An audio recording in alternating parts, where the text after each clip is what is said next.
Mrs. Reed, and can I have a second? Mr. Smith, all those in favor? Aye. Thank you. All right, Dr. Kami, do you want to introduce the public hearing, please? Yes, so I am going to turn this over to Mr. Randazzo, who is going to share the contents of the district-wide safety plan. Thank you, Dr. Kami. I am going to be discussing the district-wide safety plan and its purpose. School safety is the job of the entire school community. This effort requires leadership and coordination by school administration, the involvement and participation of sectors of the school community. The New York State School District we are required to develop a district-wide safety plan and to help officials identify and respond to potential emergencies. Planning, conducting drills, and participating in exercising with the law enforcement, fire, emergency officials, and other members of the school community to ensure a comprehensive, unified approach to emergency response planning.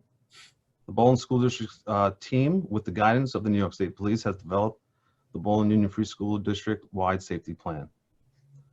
The Baldwin Union Free School District-wide safety plan was developed pursuant to the Commissioner's Regulations 155.17, New York State Education Law 2801, and Education Law Section 807. School districts are required to develop and maintain a district-wide safety plan and building-level safety plans. Baldwin Union Free School District team consists of representatives from the following groups: administrators, teachers, local law enforcement officials, local ambulance or emergency response agencies, and other representatives. The district safety team is responsible for the overall development, maintenance, and revision of the emergency response plan and for coordinating training, exercises of the emergency response plan. Team members work closely together for recommendations and revising and enhancing the plan. Various agencies and services are involved in responding to incidents, including emergency responders of law enforcement, fire, emergency medical services, mental health, and other community organizations. The concept of the emergency response plan is to execute effective and timely decisions and actions that prevent harm, protect lives and properties, mitigate damages, restore order, and aid recovery. The district safety teams, various agencies and services are involved in responding to incidents, including emergency responders from law enforcement, fire, emergency medical services, mental health, and other community organizations. The training, the Baldwin Union School District understands the importance of training, drills, and exercise in being prepared to deal with an incident. Annual training is provided to ensure that the school personnel and responders are aware of the responsibilities under the district-wide response plan. The plan was reviewed by the district safety team and posted on the district website last month for review for the board for adoption. This year there was small modifications such as numbers and name changes. One significant change we had to make was a modification for drilling due to COVID-19 and social distancing. And that is this year's district-wide safety plan. Does anyone have any questions for Mr. Randazzo? No? No. Okay, I just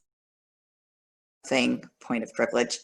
When our Director of Facilities, Mr. Randazzo, was honored as a hometown hero in the Herald, I texted him to offer my congratulations, and he responded that the paper had left out part of his statement. So I'm going to repeat it now, as I think it reflects not only Russ's view, but that of most of our employees. He said, being resilient is not something we talk about in Baldwin, it's just something we do. So I thank you very much, Mr. Randazzo. Thank you for your hard work on the plan. We are very happy to have you on our side and in our family. Thank you. Thank you. Okay. Okay, as long as I see no questions, may I have a motion to adjourn the public hearing? Moved by Mrs. Reed. So, seconded. Oh, seconded by Mrs. Jareska. She's the one I saw first. All those in favor? Aye. Aye. Opposed? Okay. All right, now we will begin our regular meeting, and we will begin it with the Pledge of Allegiance. Please stand and join me for the pledge. We're not gonna wait 3 minutes for other people to show up at 8 o'clock, or doesn't matter? Mrs. Good Hobbs, point. okay? Mrs. Hobbs knows everything. You should wait until the 8 o'clock. Wait till 8. We should wait until the 8 o'clock? Okay, Yeah. okay, Should wait. okay. All right. Just because I What need a about lavatory ourselves? break. Thanks. Oh, Mrs. Pratt, if you can just promote while we're waiting, Yes. all of the auditors to panelist. So now, James, would you let Pam know who she needs to promote? Oh. Okay, well, he just texted me who to promote. So Michael Reinhardt.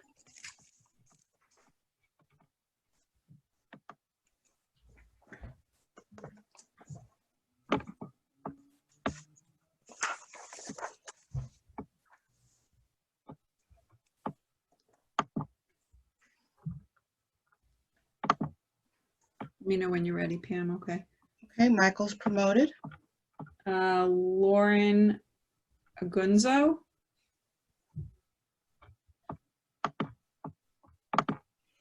Promoted.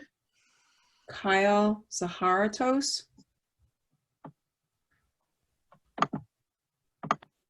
Promoted. From Cullen and Danowski, Chris Reno and Raul Perez. Yeah, Chris is already on. Oh, This is on.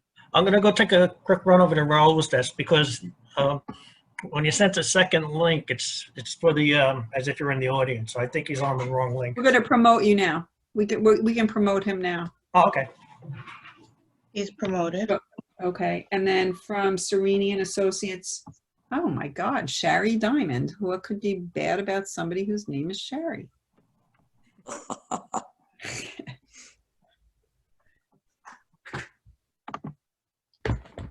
And she's promoted. All right, we have 1 minute left to wait.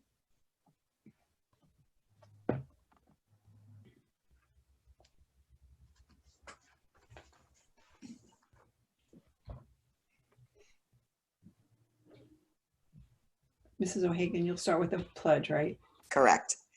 I'd like to call the meeting to order at 8 o'clock. Please stand for the Pledge of Allegiance.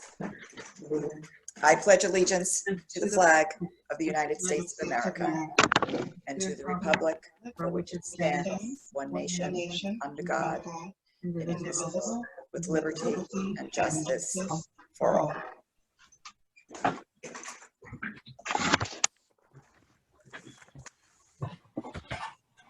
Okay, the first part of our meeting this evening will be devoted to reports by our auditors. Dr. Kami, do you want to introduce the auditors in the order they will be presenting their reports? Sure, we're going to start with the external auditors, which is Cullen and Danowski. That's Chris Reno and Raul Perez. Okay, ready to go? Ready? Yes. Okay. I'm Chris Reno. I'm here with, Raul Perez, nice to see everyone tonight. yes, same here. Anyway, we're the external auditors. Our primary goal is to render an opinion on your financial statements, to provide reasonable assurance that they're relatively free of material misstatements. You also have an internal auditor. They look at more of the procedures that are in place, and they do risk assessments. So it's more of a procedural type audit. And then you have a claims auditor who looks at pretty much every transaction by month and gives you a report that you're in compliance with your purchasing policy. So we render an opinion on your financials. That's the first letter in the big bound report. And you have an unmodified opinion, which is the cleanest opinion you can have. So that's great. And then towards the end of the report, there's another letter, which is a report on your internal controls over financial reporting and compliance. And that's based on government auditing standards. And when we look at that, if we find out there's issues, we issue a separate letter which cites significant deficiencies and material weaknesses. The district doesn't have any of those, so that's good. So you pretty much have a clean slate there. So that report's not issued. So basically, there's only 4 reports that are issued. There's that financial statement, and then there's another bound copy of the extra classroom activity reports. And what that is it's a cash flow of your student activities.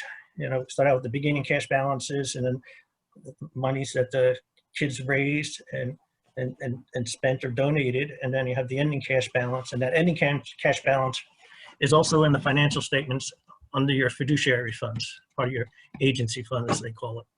And we also issue 2 other letters. The one with the bold print is your our communication to you, the board audit committee, and then on the back we attach whatever journal entries we post during the audit. There's only 1 page of journal entries, 8 altogether. So that's very clean, good set of books.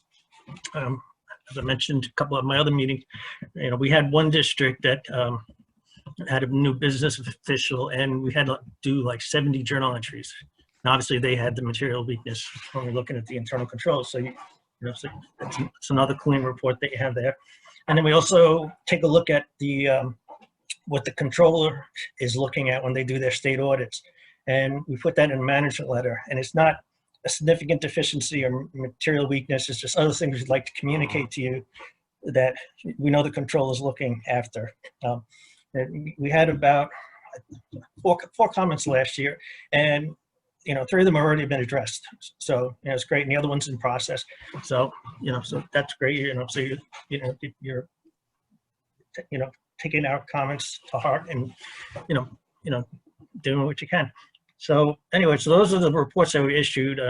Rose is going to mention a couple of parts about the financial statement. The floor is yours.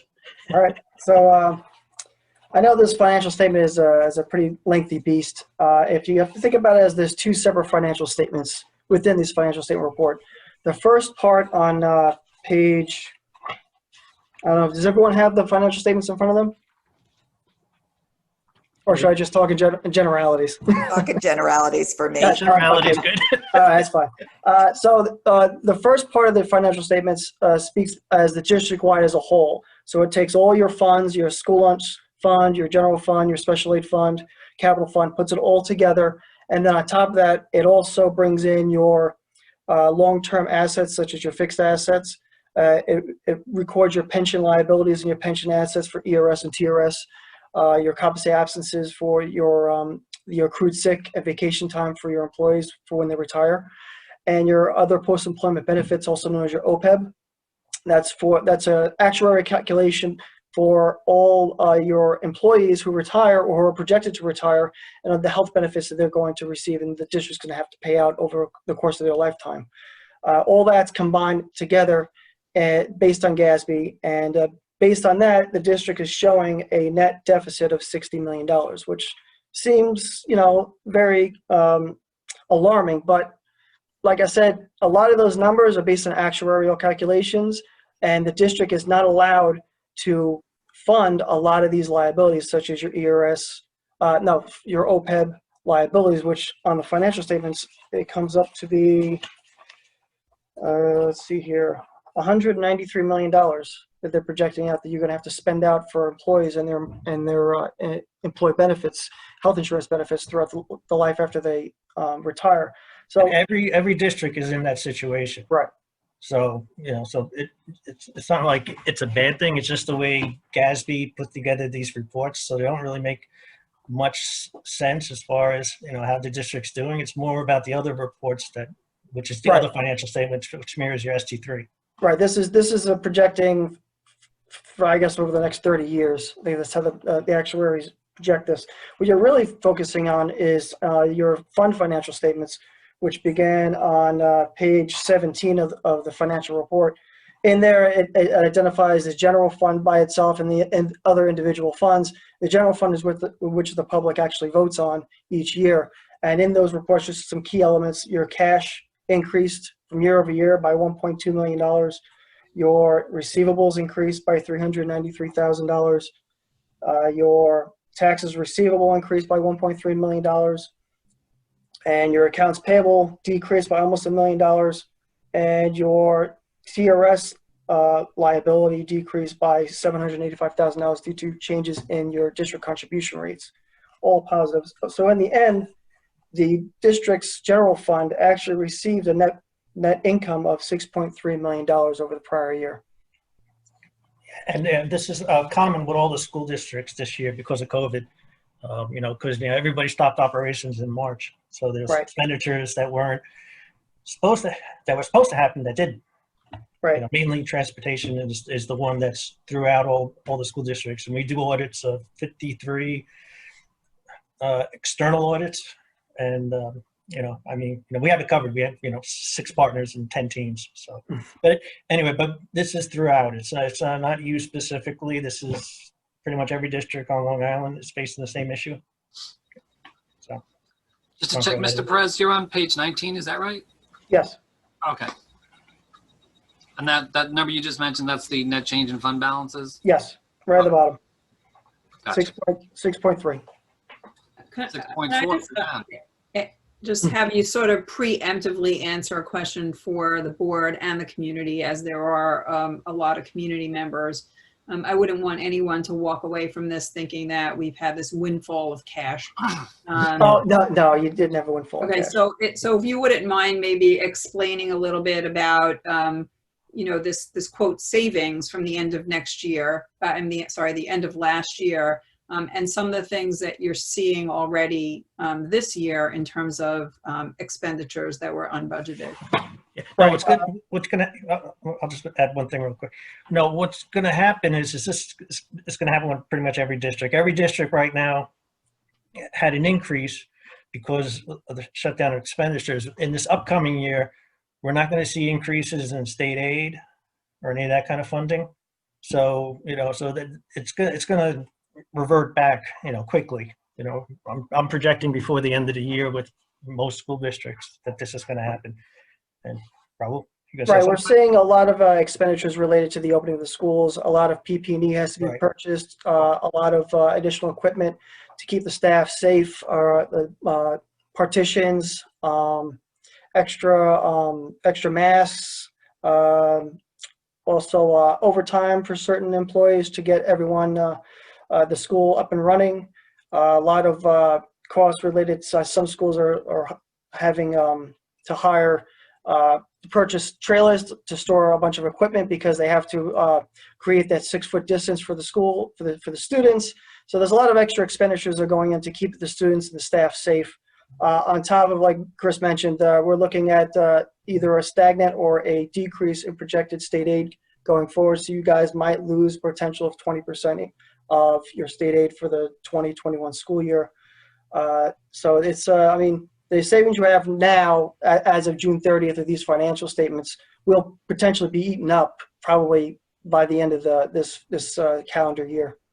Yeah, Raul, if you don't mind, if I can just jump in, that 20% forecast is something that we're already seeing the beginnings of now in some of the aid payments that we've received, where there has been literally a 20% holdback on that. So it's a very real scenario moving into this next fiscal year. That's correct. And and the reason why I bring this up is because we've heard this this comment made, and I just don't want anyone to misunderstand it. When the district closed, I'm putting that in quotes, last year, we were ordered by the governor not to lay off a single employee. And so the 80% of our budget is salaries. And so although our buildings were closed to people on the outside, school went on as usual. And while we were not transporting students, I know our community is well aware that our bus company filed for bankruptcy and has since basically put in the wings the potential for a lawsuit to recoup the funds that we did not have to pay them by contract. So although it seems as though there's extra money, in fact, at this point, when it's all netted out, we're at a negative.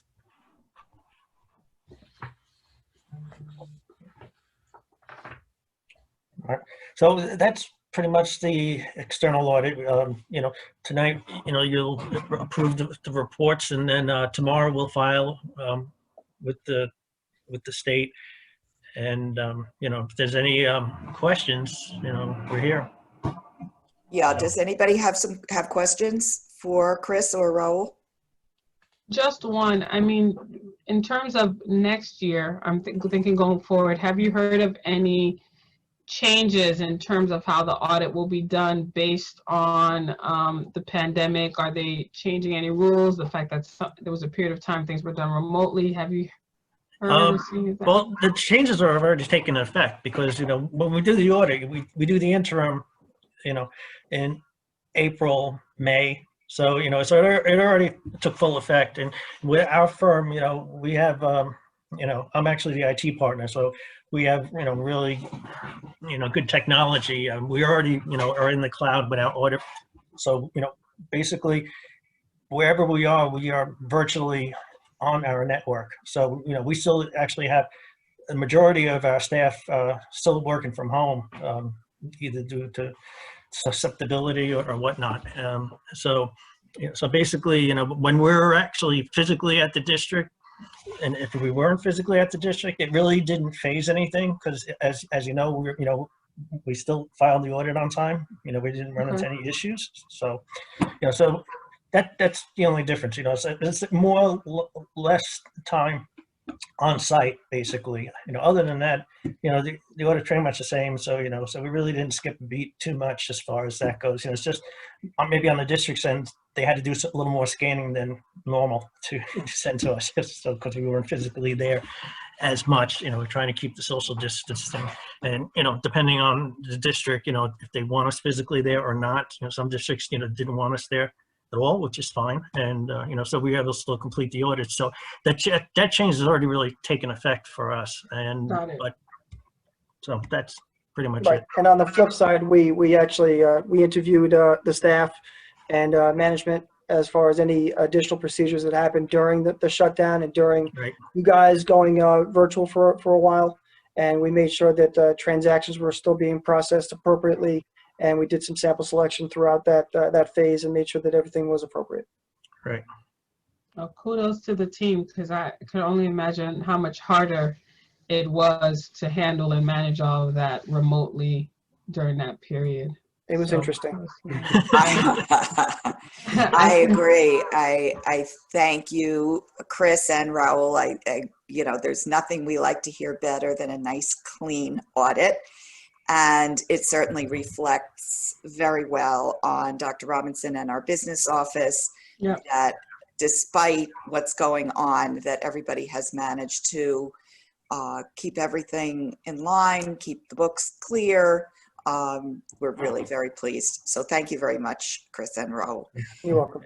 And thank the business office too. Yes, indeed. Right. They are terrific. Yeah. So is our claims auditor next? I was going to do internal auditor. I also just wanted to make sure everybody knows that Jennifer Walsh is on as well. Say hi to everybody, Jennifer. Hi, Jen. Jennifer is the more gentle version of Carol Smith. She'll learn. Here from Naraki Smith is Lauren Agunzo, Michael Reinhardt, and Kyle Zaharatos. I hope I'm pronouncing that right. That was impressive. That was pretty good. Right? Excellent. Well, hi, I'm Lauren Agunzo. Thank you for having us here tonight.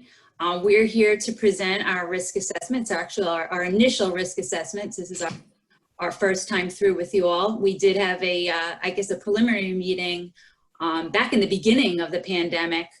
We were a little held up again, just everybody trying to deal with how to work remotely. And we were able to do that. And just to echo with what Chris and Raul had said, a lot of the burden was on the district, to be honest with you, because they're the ones who had to really upload the information and get it over to us. We were lucky enough to get through a lot of it before the pandemic hit. but we weren't quite done, and there was just a little bit of holdup. So in terms of where we are in the internal audit process, we would like to have been a little bit further along, but we feel very confident that we're going to catch up. But we do have our risk assessment here to present to you and what area we're going to be looking at next. So we'll walk you through that. And then, we'll take any questions. Just in terms of the risk assessment, I assume you all have a copy of the risk assessment? Yes, okay. So how detailed, and I'll ask Mary Jo how detailed you want us to get. You want us to go high level, kind of executive summary instead of walking through all the pages? Because it is the first time through. So I just want to make sure that we answer any questions that anybody has.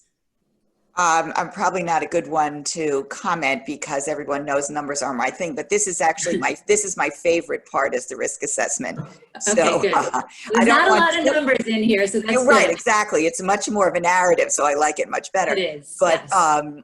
but yeah, I think you can do a summary. Okay. We all have copies. We can ask questions if we have them.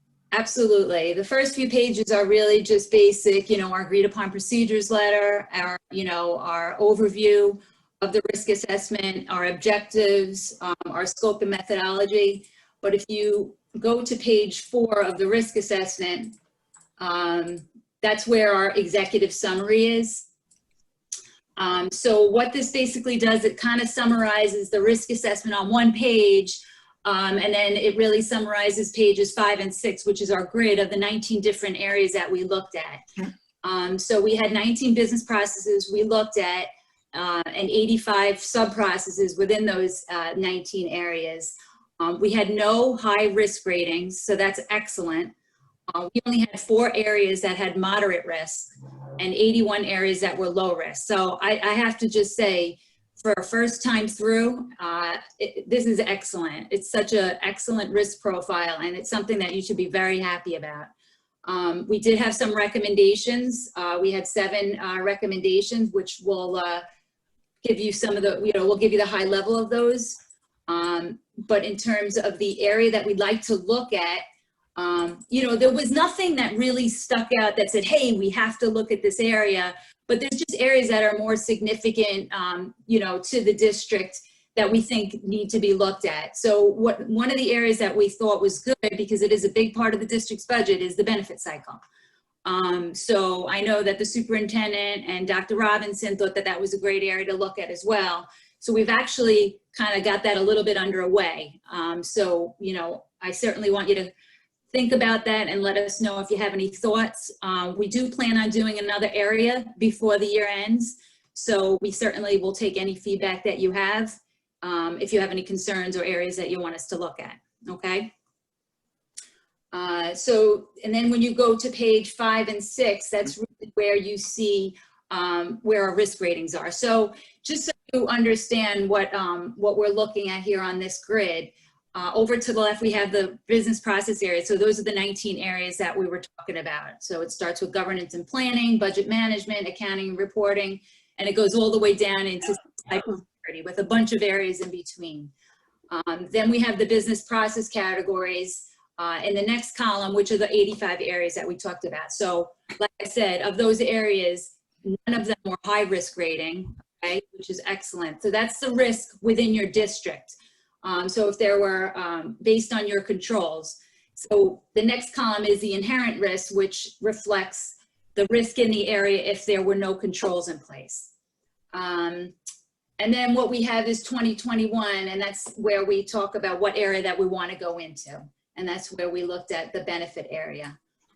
We'd also like to get into the human resource area. So Dr. Gallo is going to see a lot of us going forward, but she seems to be a pleasure to work with. She's been very responsive to us, so we really appreciate it. Does anybody have any questions on what I've gone through so far? No. Okay.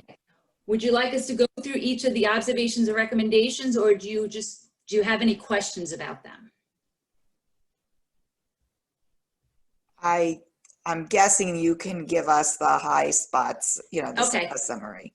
Okay, so I apologize, I didn't introduce my 2 associates who are on the call, Michael Reinhardt, who's a supervisor in our firm, and Kyle Zahartos, who's the senior. So they worked very closely with the district on performing this risk assessment. So I'm going to let Kyle walk you through the observations and recommendations on page 7, starting on page 7. Yeah, so like Lauren said, we had 7 total after looking at all the process. So the first one was in budget management.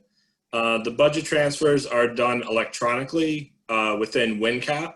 And we had to really sit down and look at every single one that we selected to see if they were approved or not. There wasn't a report that could be generated out of Wincap right now to let us know that. So what we did was we tested the people that are able to approve budget transfers, they cannot initiate one. So you guys have the segregation of duties in place. So no one could start a budget transfer and then approve it. So we were able to look into that and make sure that those are all in place. But we did recommend working with Wincap to get a report. So this way we could generate and see all the budget transfers and who approved those. For the second one, journal entries, we picked a sample. And we noticed that some of the entries didn't have approval in Wincap, or they weren't done in a timely manner. So we put in a recommendation to have those entries approved in a timely manner, and we spoke to James about it. You know, we feel if they're done within a month after or 2, so this way all the reports that the board is getting are accurate and there's no outstanding entries that are entered and not approved. What you're saying, Kyle, I assume that the issue is the Wincap program. Yeah, That's so right. Wincap has a time frame that they all have to be approved by the end of the fiscal year. So when your financial statements are prepared, all those entries need to be approved before they could be done. We were just suggesting to have that to a month or 2 instead of once a year. It's to give a little more accurate, you know, notice of what's being entered each month. I see. Thank you. No problem. So for revenue and cash management, we noticed that the cash receipts that come into the district, they were not recorded in a cash logbook, and they were just entered directly into Wincap. So we spoke to James about they're working on putting on a system. So this way we know every cash receipt that comes into the district, and then we could reference that to what was put into the accounting system. Just so this way we could see if anything's missed or trace back to when it actually came into the district. So just so I understand, sorry, you're just saying just a separate log prior to putting it in the system? So adding so it's an additional step. Yeah, so it's the person that's opening the mail for the district. It's right. The person that enters it into Wincap is separate. For segregation of duties, so it's just that person logging in on something. So the person that opens the mail to also log it in somewhere before the next person goes and puts it in the system? Yes. Okay, got it. And then when we looked at the bank recs, there was just 5 bank accounts that had some outstanding checks that were over 6 months outstanding. You know, we gonna provide that to Jennifer and James just to clear up anything that's outstanding for more than 1 year. So they should be in the process of taking care of that. And it was just, I think it was just like 2 checks from the general account. It wasn't a large amount, it just was a few in each bank account.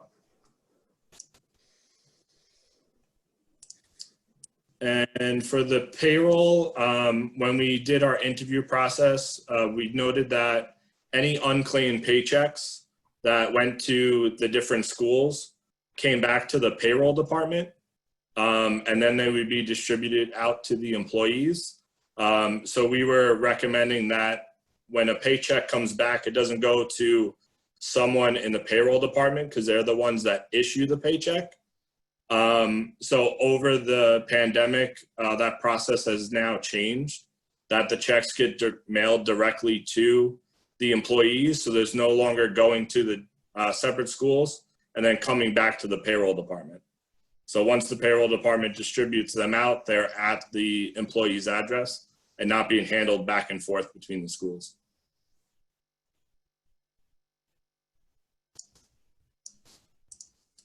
There, I don't know if also in the report we noted it, but there are very few live checks now, just so you're aware of that. A lot of it is direct deposit. Direct Just about deposit, okay. 80%, correct? Mm-hmm. Yeah. Yeah, Oh, it doesn't go, can I just understand, it doesn't go to the building anymore, it just goes straight to the employee if it's a live check. You don't, it doesn't Yes. pass into a building to come, it just goes, just gets mailed out directly. Yes. Okay. So that's what's in place now after the pandemic and everything that changed. Makes sense. For the purchasing and expenditures, when we did our interview process, we noticed that there was not an active review of the vendor database. So this could cause duplicate vendors or inactive vendors to build up that aren't being paid. But since the pandemic, James and Jennifer were able to do a full review of the vendor database and clean up a lot of that, and now have a plan in place to review that on an annual basis. So this way, any unused vendors are taken care of and not left into the system. And the last one for information technology, the district did not actively review Wincap audit logs. So these are things like login to the Wincap system, vendor name changes. So over the course of the pandemic, this was also put in place that these certain reports that we suggested to them are going to be run quarterly. This is just to look for any activity that might be out of the normal of a regular business process. So it's just a good check to see if anything is out of the ordinary, of people going into the system. And that was the Last one, right? 7 observations. Any questions on the observations? Okay. I think we're good. All right. So that's pretty much our report. Is everyone okay with us looking at the benefit cycle? Does anybody have any thoughts about that or concerns? We haven't finalized our report yet. We will do that, after we get kind of the A-OK from James after this meeting.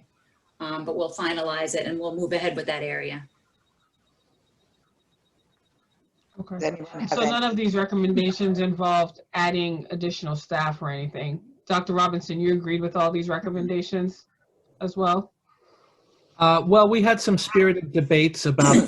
Yeah, because I'm disagreeing with a few of them myself. I'm just keeping it to myself. But if you're okay with them, we went into some detail about certainly the Wincap process and some other conversations about things like journal entries and the process, and I'll say the redundancy of efforts in some categories, but clearly from an internal right. controls perspective, which really is all about some of the steps have a logical rationale behind them. Between Ms. Walsh and myself and some of the others in the business office, we've already strategized ways that we can make it as quote unquote automated as possible using some, technology tools. So we're okay with where we are. Yes. Okay, and let's not adding more time to the process. I guess the more, digital it becomes or automated, it'll probably make it a little bit more efficient and not cause more time for you all, less time, if anything. Yeah, I don't know about less. That might be a Less, right? Subjective. Well, I would Time to say do something a good, else. yeah, a good example of that was, and it was part of the debate that we had with both Jen and James, was looking at Wincap. So for these budget transfers and these journal entries, we don't want to create more work. We don't want them to have to print paper and all that kind of stuff. We just want to be able to see, you know, even just go into the system and run a report to see what we need to see. So I'm completely sensitive to, you know, the fact that you want to be more automated. We want that for you as well. We just want to be able to make sure that the controls are in place. Yep. So I definitely appreciate what you're saying and your input on that. And I know James does too. Yeah, and I want to stress that I say that a little bit in jest, our spirited debates. You know, the conversation and the interaction with our entire audit team and certainly the management staff at the district, you know, is a very productive one. And it's through that interaction that we can really look at things in a different light and maybe come up with a different approach. So it doesn't necessarily equal a greater workload. And certainly as we go through the process, we've been able to brainstorm ways that we can create some efficiencies along the way as well. Okay, great. Thank you. Good. Ready? I think so. Okay. So last on deck before we get to, I know there's a lot of people there waiting to hear about our contact tracing. The last person in this section, the audit committee, is Sherry Diamond from Serini and Associates. All right, thank you. Can you hear me okay? Yes. Excellent. Good evening, everybody. I'm Sherry Diamond. I'm a partner at Serini and Associates for the district's claims auditors.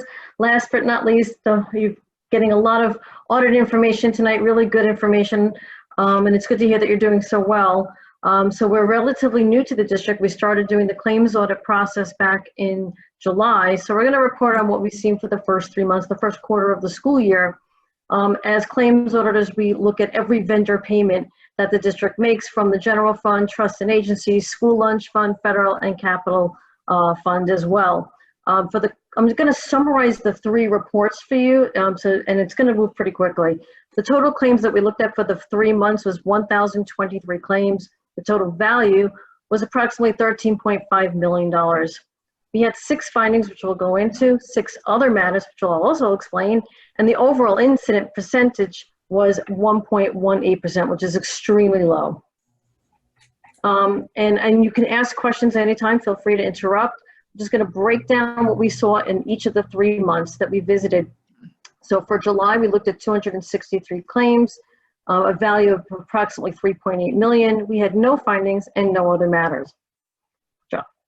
In August, we looked at 251 claims at $3.9 million. We had 2 findings, an incorrect check amount, low dollar values, just to stress that. Everybody makes mistakes. It's a stressful time. We understand that.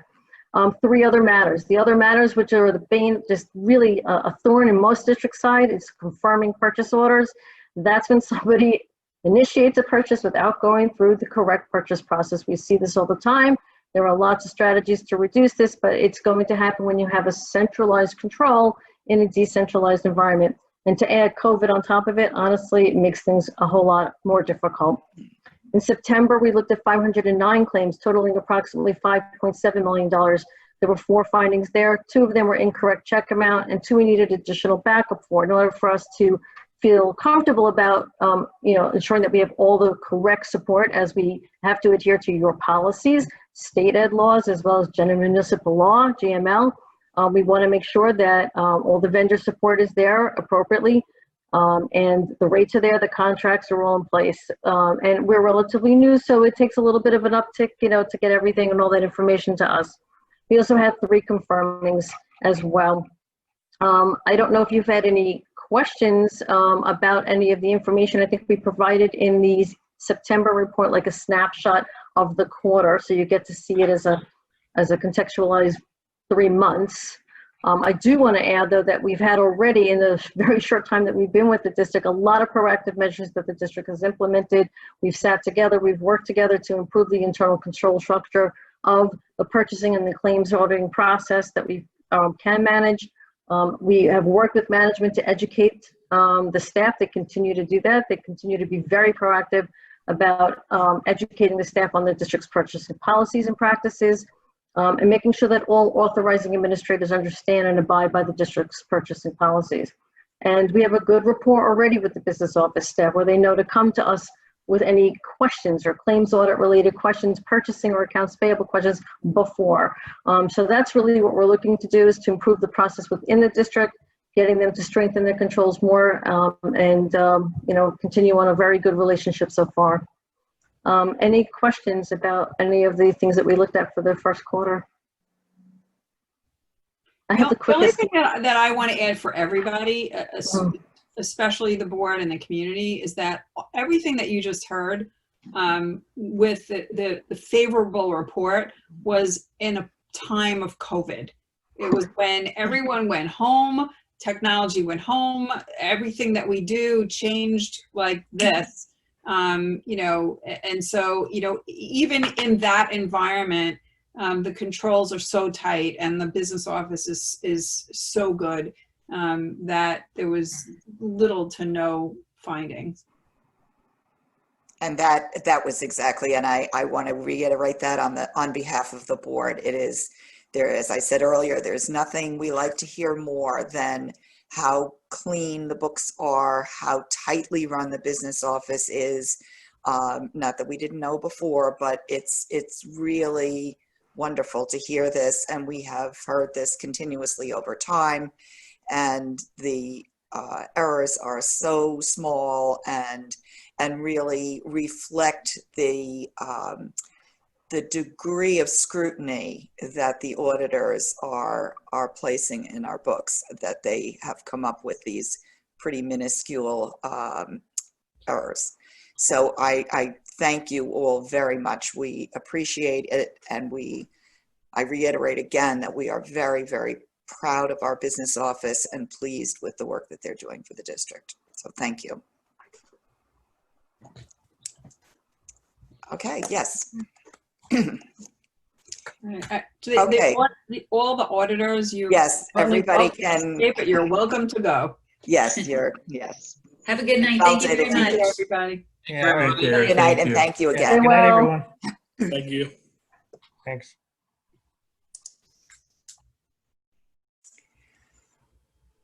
Okay, I will move on with the meeting then. The Board of Education accepts the minutes of the Board of Education meetings held on September 9, September 10, September 22nd, and September 30th, 2020, as detailed in the Friday mailing.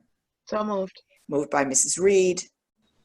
Seconded. Seconded by Mr. Smith. Are there any questions or comments? All those in favor? Aye. Aye. Opposed? Motion carries. Board of Education acknowledges receipt of the Treasurer's Report for August 2020 as detailed in the Friday mailing. So moved. Moved by Mrs. Reed. Second. Seconded by Mrs. Dreska. Are there any questions or comments? All those in favor? Aye. Opposed? Motion carries. Okay, and now I'm going to turn the meeting over to the Superintendent of Schools. Dr. Kami? I have asked Mr. Mr. Ramirez to provide kind of an overview with detail on contact tracing. I'm going to start by saying that Mr. Ramirez has been beyond outstanding. We recommended that all of our administrators partake in a Johns Hopkins COVID tracing course.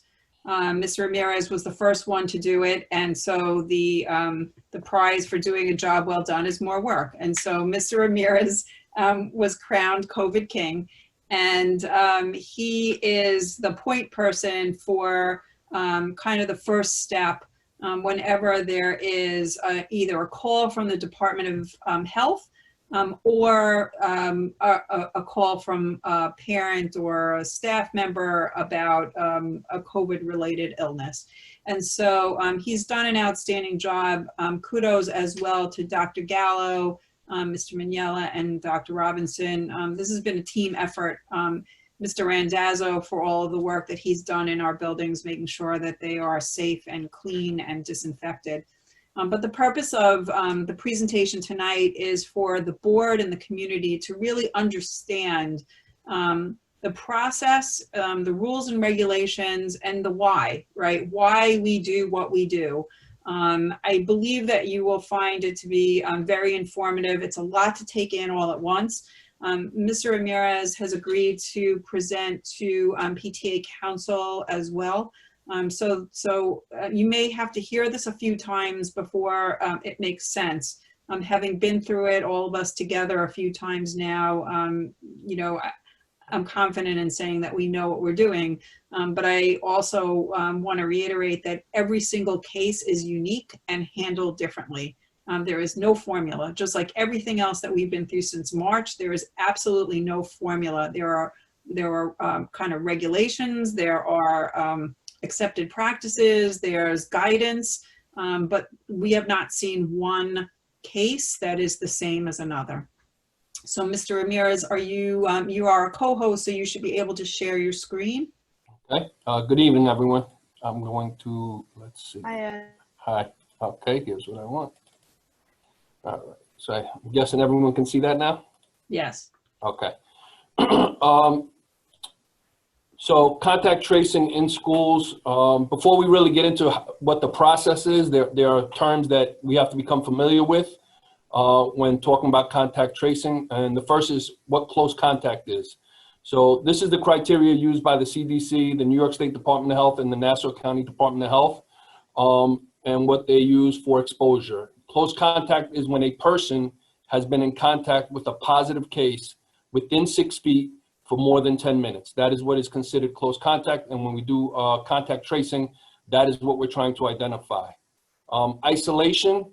Isolation is a person that tests positive. This is the time, which is 10 days from the date of the test or the onset of symptoms, which they're asked to avoid contact with other people. So they're isolated into their home. They're supposed to stay away from family members and not go outdoors. Similar, but a little different is quarantine. So quarantine is a 14-day period when someone is exposed to a positive case. So the difference is in isolation, you're the person that's positive, you're isolating. Quarantine, I was exposed to someone. You're asked to quarantine for 14 days from the date of exposure. And then the last term is contact tracing, which is not new to, it's not a new process. It didn't just come out with COVID. This has been used by the CDC for many years to control outbreaks. It's the process by which they use to identify who may have been in close contact with a positive case. Okay. So next, who's involved in the process of contact tracing? Well, we work directly with Dr. Tavora Buckman from the Nassau County Department of Health. She is the go-to person, the contact person for the Department of Health, and she works with us through every step in every case, as well as Dr. Kowal Connolly, who's the school physician. Again, these are the two people that we contact and take us step-by-step through the process. Dr. Cami, our school administrator, the building administrators involved in the process, obviously the person that tests positive or has reported as a positive case. And we also deal with anyone who was a possible exposure during the interview process and in trying to get as much information as we can. So what you'll see here is a little bit of a flow chart of how it works. First, the positive case is identified either through the Department of Health calling us to let us know, or what happens in most cases is the actual person who tested positive will call us and let us know that they tested positive. Our next step, or our first step, is to contact the Nassau County Department of Health, let Dr. Tavora Buckman know that a case was reported. On her end, she checks to make sure that the physician or the facility that the testing occurred also reported it to them. So it's a little bit of a check and balance on their part. And we contact our school doctor and let them know. Once those two parties have been notified, we begin the contact tracing. At the end of the tracing process, we report all our findings, all our contact numbers, all the close contacts to the Department of Health. And then they assign a contact tracer from the Department of Health to contact all those people. And then at that point, the Nassau County Department of Health provides guidance for the school in terms of how to handle the situation, as well as for the individuals that were involved. So contact tracing, the process itself, some things that you need to know about it. They look for the 48-hour period before the test, the positive test, or from the onset of the first symptoms. That's what they're looking for. They want to know within that 48 period who may have been in close contact. Again, just to reiterate, that's 6 feet for more, within 6 feet for more than 10 minutes. Okay, we look at who the positive case has been in contact with. We interview the positive case themselves. We also interview anyone that they identified having come across, so that we can see from both ends if the contact was close or not close contact. We interview students or staff. As I said, we look at schedules. If it's a student or a teacher, we look at the activities they've been involved in. We look at any service provided, any interaction with service staff. We look at bus situations, lunch, all of that. And we provide that information to the Department of Health. At the end, we quarantine, or I should say the Department of Health quarantines any individual that's been identified as a close contact. Anyone that is quarantined, we require a negative test before returning. Or I should say the Department of Health no, the school district requires a negative test before they return. All the findings are reported to the Nassau County Department of Health. And again, they follow up with every individual, assign them, if they were close contact, they assign them a contact tracer from the Department of Health who touches base with them on a daily basis to see symptoms and see who they may have come across. The John Hopkins COVID contact tracing. So in our district, as Dr. Kemi said, we had district administration trained, every building principal and all our school nurses were trained. The link for the actual course is there. I would recommend it to anyone that has 7 to 8 hours of free time and wants to just become knowledgeable on the process themselves. There is a lot of information there, and for me it was, I mean, I don't know, 8 hours is 8 hours, but it's definitely good information and a good learning experience for me. And the course is free. And the course is free, yes.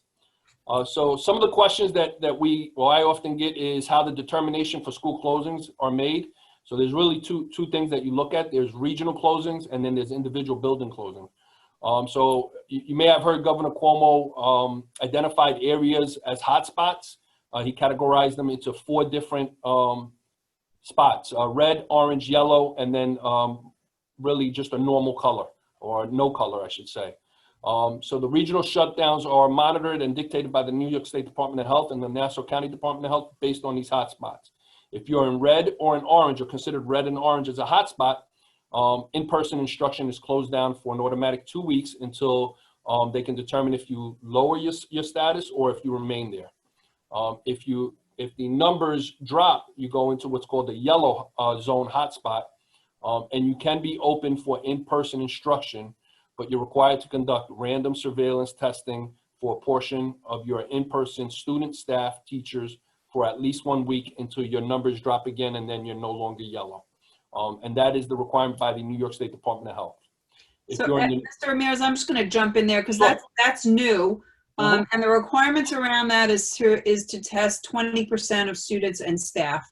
The Department of Health is supposed to be furnishing all of the required equipment for that. And that is an area that I can say is, because it's brand new, that is not something that we've had to deal with at all. In fact, the only district, I think, on Long Island that's dealing with that right now is Lawrence. Correct. And then the last category is what, I don't want to say normal, but the new normal, which is basically where you proceed with your school reopening plan and the processes we've been going through it. In terms of individual school closings, the Department of Health makes that determination based on the growing clusters within a building and whether they feel that they can contact trace appropriately and identify anyone that's been in close contact, as well as whether the clusters are isolated incidents or they're just, at that point, spreading beyond the ability to trace and control. And so there were a few questions around this, and I just want everyone to be clear about this. So the decision to close a building is based on a few factors. One is, as Mr. Ramirez reports, how big is this cluster? Thankfully, we have not found ourselves in that situation. The second is, when did we find out about a case? So for example, if we find out about a case on a Monday at 3 o'clock in the afternoon with no time to actually conduct the contact tracing, it is possible that we may close the following day. And I stress the words, it is possible. And that's based on whether or not we have the time to do the contact tracing. We will never find ourselves in a situation where we put anybody in harm's way. And so if we do not feel confident opening the next day because we have not done the work that we need to do, then we will not be open. However, we had an example of something, that happened on the Friday before a 3-day weekend. We were notified at 9 o'clock in the morning, and we had enough time to be able to resolve the cases before the end of the day on Friday. So a lot has to do with when we find out, and to the extent at which, how deep we have to contact trace. Sorry, Mr. Ramirez. Oh, it's okay, not at all. The other question that's often asked is, where can I get information? So Governor Cuomo and the New York State Department of Health have set up the COVID-19 school report card dashboard. The information is updated daily and available after 4 p.m. for the day. We report all our information there every day. The link is on this presentation. What you will see on that dashboard, they track the number of in-person students, teachers, and staff individually by building, as well as the number of remote learners, remote teachers, or remote staff, again, by building.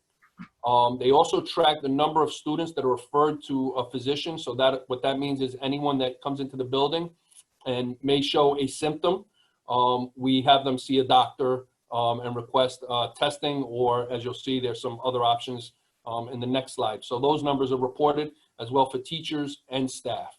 And lastly, of course, the number of positive cases with students, teachers, and staff in our buildings. All those numbers are reported, and they're available to the general public. And they are not always 100% accurate. If you read the letters that I've sent home, we report what we report. Occasionally there might be an error of data entry that's made, or Newsday reports something incorrectly, or something is incorrect in that report card. So it's generally correct or generally close. But there are some who have said, oh, well, I see that there's 2 cases, but I only know of 1. First of all, we have to be clear that all of this is completely confidential. We cannot share, we are not allowed to share the names of anybody with anybody, including people that are on this call right now. And so, that's important to note. And there are times when, people outside have made an error, slight error, but nevertheless an error. And if you don't report by 4, they shut it down on you. So, it may be that we were in the middle of doing something and it didn't get reported by 4 p.m. And then it gets reported the next day after we get our hands slapped for not reporting it by 4 p.m. Yes. Okay. So in terms of numbers, let's talk numbers. So there are 4,434 students, 471 teachers, an additional 364 staff. So total in 7 buildings, we have 5,269 people. And you can see the extreme low percentage through today in terms of positive cases. And that's as of 4 o'clock today. And I want to share that in Baldwin as a community, that number is like 0.3 or 0.03. So as a school district, we are significantly lower than even the rest of Baldwin as a community. So what we need to do to continue minimizing cases and increasing health and safety in our community, well, we have to continue to adhere to the masks, ask students, parents, and everyone in the community to wear masks, adhere to social distancing. As you can see with tracing, the 6-foot distancing is huge. Encourage hand washing. And if students have symptoms, ask them not, do not send them to school, have them see a doctor, get tested. Next slide, I'll go over the symptoms and why it's important. And the biggest thing for our schools and our nurses, understand why we're sending students home. When we send students home with symptoms, we're asking them to stay home for 10 days and be symptom-free without medication for 72 hours before returning, or get a COVID test with a negative result. So I just want to expand on this a little. First, I want our community to know that we have not had a problem at all with any of our students or staff or faculty wearing masks. The cooperation has been exceptional. Because we had the option of remote, and because we had the option of remote with hybrid at the secondary level, with very few exceptions, we have been able to stay at that 6-foot distancing. So one of the questions that was asked was, have we considered bringing secondary schools 5 days a week? What I can share is that we're looking at those numbers, because what we need to see is if we were to combine group 1 and group 2, so have at the secondary level remote and then not a hybrid, but 5 days in, would we be able to adhere to the 6-foot distancing? And I can tell you that one of the reasons why that's exceptionally important right now is the difference between someone going home to quarantine and someone not going home to quarantine in a few cases has been the difference between wearing a mask and 6-foot distancing, or wearing a mask and not 6-foot distancing for more than 10 minutes. So it has absolutely had an impact. That 6-foot distancing has made a difference. The other thing that I want to just expand upon here is that with just a few exceptions, everyone has been incredible when they were sent home to either quarantine or obviously isolate. If you're isolating, you've been identified as positive. We've had a few cases where people were not happy with us. And I want to reiterate to everyone who's listening that this virus is still a new virus. And the symptoms that are listed are symptoms that are common with this virus. It doesn't mean that they are the only symptoms to this virus. So for example, a headache. You may have a headache and have never had headaches before. If that's the case, you're going home and you're staying home for the 14 days. And you may not be happy with us for that. If you have a history of migraines, if you have a history of allergies, and you can have a doctor attest to that, then we can use that. But unless we are able to have confirmation of a chronic health condition where the symptoms overlap, we're always going to take the most cautious route possible. And I understand that that doesn't make everybody happy all the time. And I would be very happy to share the weight of carrying everyone's health and safety on our shoulders.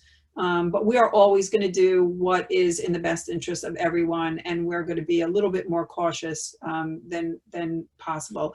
Going into flu season, the latest change, and that's, I think, another important piece, as these guidelines are developed, it seems like every week there are some additions or changes to it, because I think people are learning as it goes forward. So you know that we're about to embark on flu season, for example.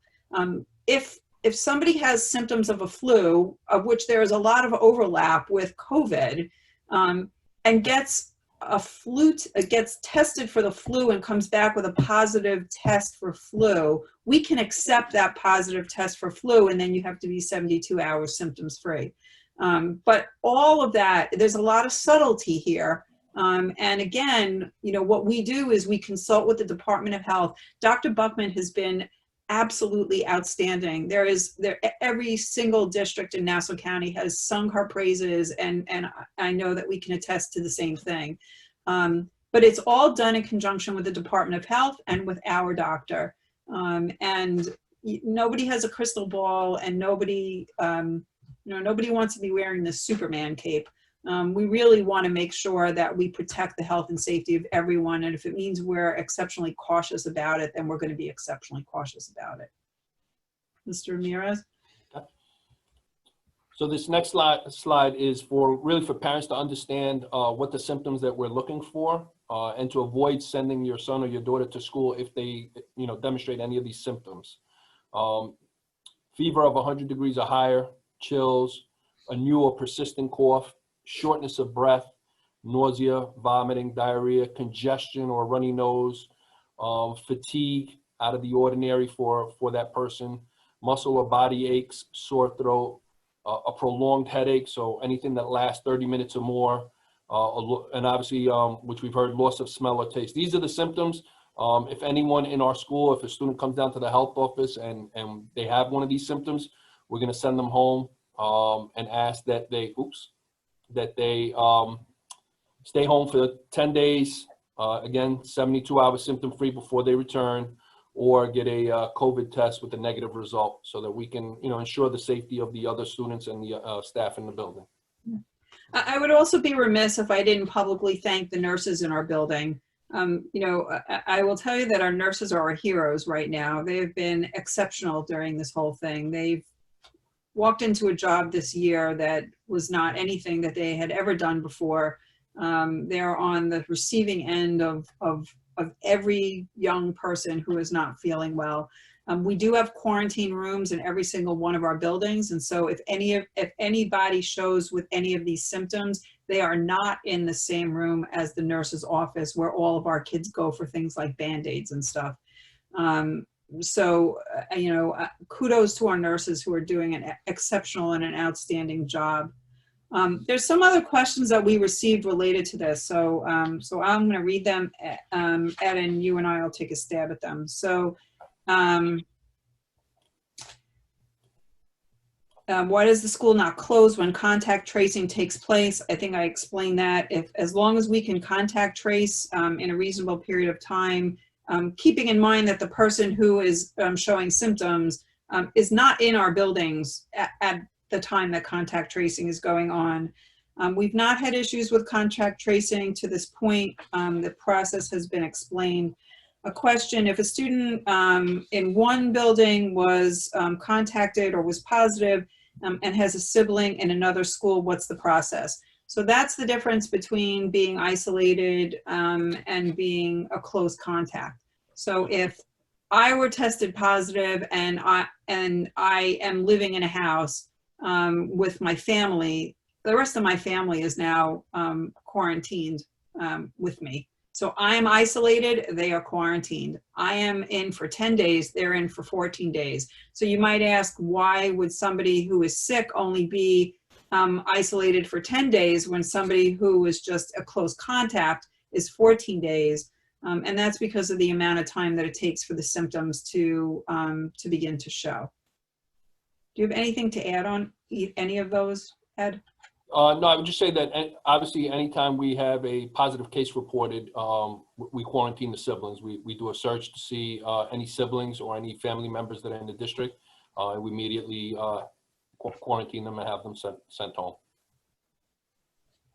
Does the board have any questions?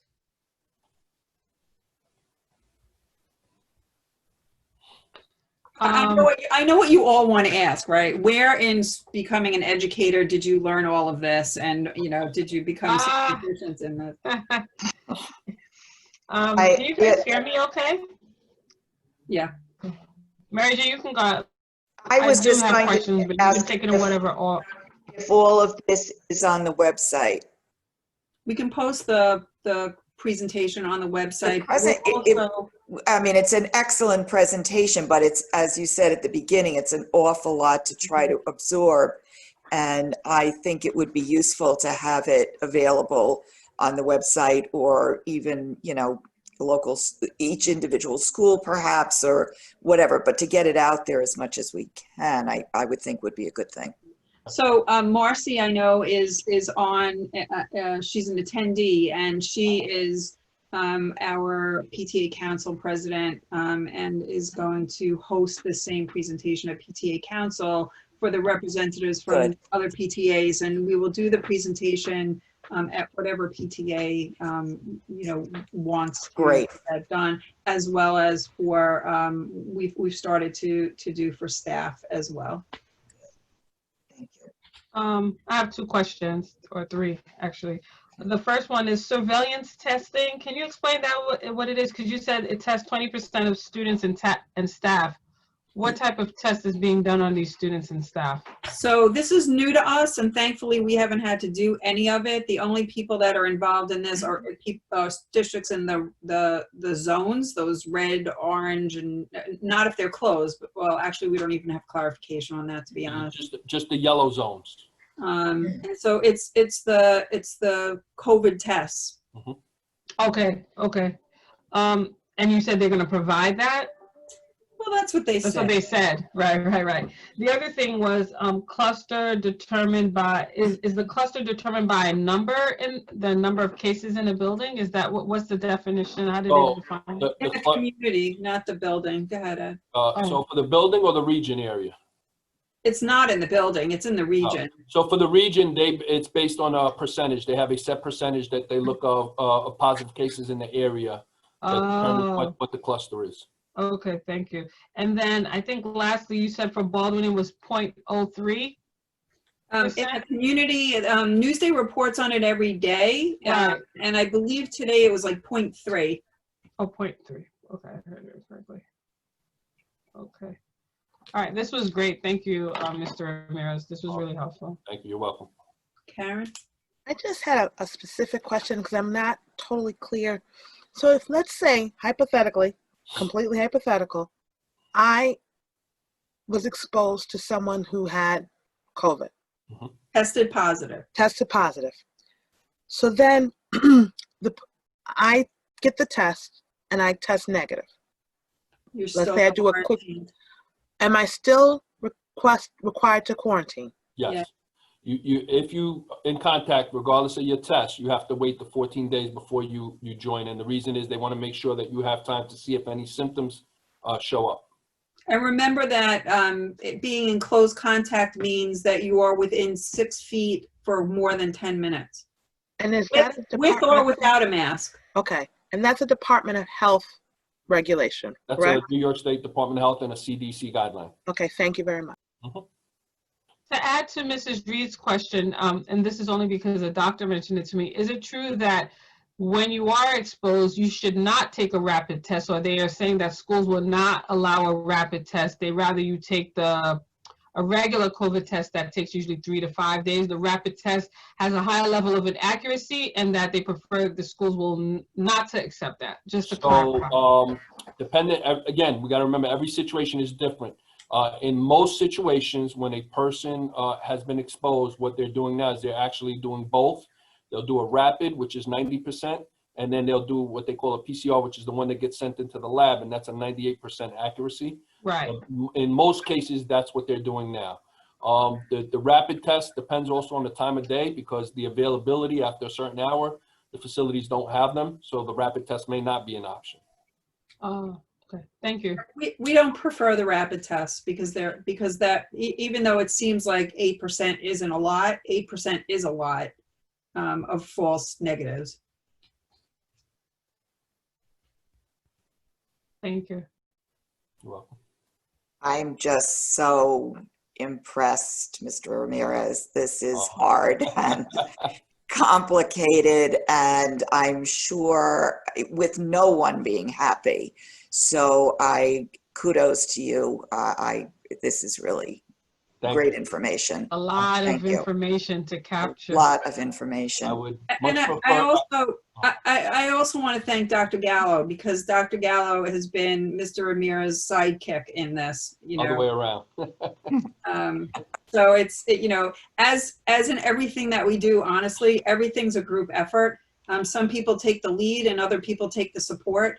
Ed's been the head lead. Dr. Gallo's been right there beside him, and it's really because of the leadership of the both of them that we've been able to do the work that we've done.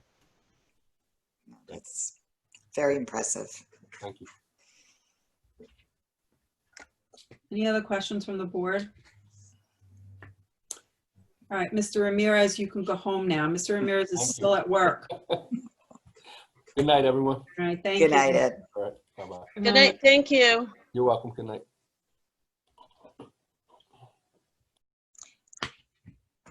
Do you have any other reports, Dr. I Kenny? don't. No. You do not. Okay. Then we'll go on to comments and reports from the Board of Education. Does anyone have anything that they would like to report on? Mrs. Reed. I don't have a report. I just want to, again, publicly commend everyone for their tireless effort in getting the job done in such a difficult time. I mean, I can't imagine the stress.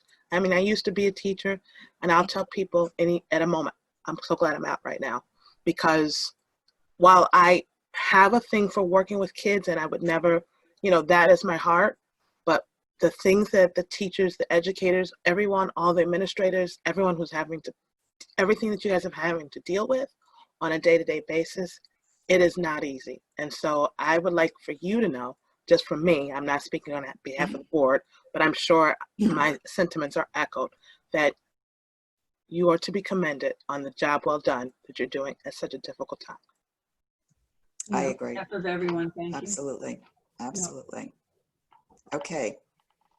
All right. Before we move on, I have something I would like to say to the public, that our beloved district clerk, Mary Hobbs, is retiring this week.